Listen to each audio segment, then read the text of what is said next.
د بلوچستان ایالت زیاتره سیمې دا وخت د زیاتې ګرمۍ سره مخامخ دي. محکمه موسمیاتو د بلوچستان ایالت نوکنډي او دالبندین د پاکستان د ټولو ګرمې منطقې ښودلې دي چې دلته د تودوخې درجه نن 40 سانتي ته ورسېده او پر روان اونۍ کې به 50 درجې ته رسیږي. دغه رنګه سوي 40 سانتي کوټه 90 سانتي او چمن سرحدي ښار کې 40 سانتي ته تودوخې درجه رسېدلې ده. په چمن سرحدي ښار کې عادي خلک وایي چې دغه د جون په میاشت کې دوی دغه رنګه ګرمي په تیرو وختونو کې نه ده لیدلې.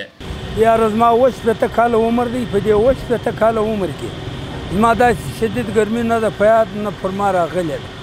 مونږ دا درته وایم چې د څنګه ګرمي ده هغه چې د اوبو او د خوراکي مواد وړو د دې ګرانه شوم د یوه ټانکۍ اوبه هغه په 3000 روپۍ وروره موږ وس توفیق نه لرو.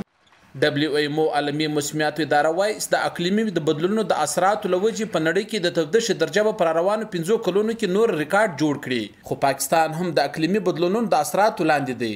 تیر کال په پاکستان کې په لویه کچه طوفاني بارانونو کېدو له امله سیلابونه راغلي وو چې په لویه کچه مالي او ځاني تلفات یې واړول. خو د پاکستان موسمیاتو ادارې سږ کال دلته د زیاتو بارانونو کېدو اټکل هم کړی دی. د بلوچستان ایالت په زیاتره سیمو کې دغه روانې ګرمۍ د اثراتو څخه مختلف په ناجوړۍ زیاتې سوي دي او په طبي مرکزونو کې د عوامو ګڼه ګوڼه زیاته سوې ده چې د علاج دپاره را روان دي.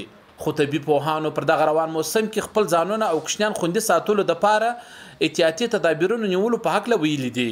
زورکار سړی د مجبورۍ تحت یو کار کوي نو هغه د بیا خپل کم پټو چې ورسره یا د کالي هغه د نودي د هغه مطابق خپل کار هم کوي.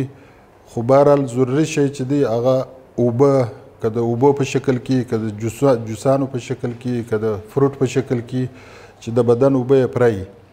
نو که چیرې د بدن اوبه کمې سي بیا د هغه څه چې دی یو قسم د لمر د ګرمۍ د وجې څه یو بیماري پیښیږي هغه ته هیټ سټروک وایي. نو هغه هیټ سټروک چې دی د هغه څه ډېر زیات شدید طبي او د مریض د بدن اوبه کمې سي خوله یې بنده سي بدن یې دردونه کوي پر سر درد یې. د پاکستان قومي بیړني حالاتو کې کارکوونکي ادارې NDMA په روانه اونۍ کې په پاکستان کې د طوفاني بارانونو په هکله خبرداری ورکړې دي چې په بعضو سیمو کې به لږ او په بعضو سیمو کې به زیات بارانونه کیدای سي چې د بلوچستان سره په پاکستان کې به د ګرمۍ کچه د دغه بارانونو له امله راکمه سي. نعمت الله سرحدي VOA ډیوا TV چمن.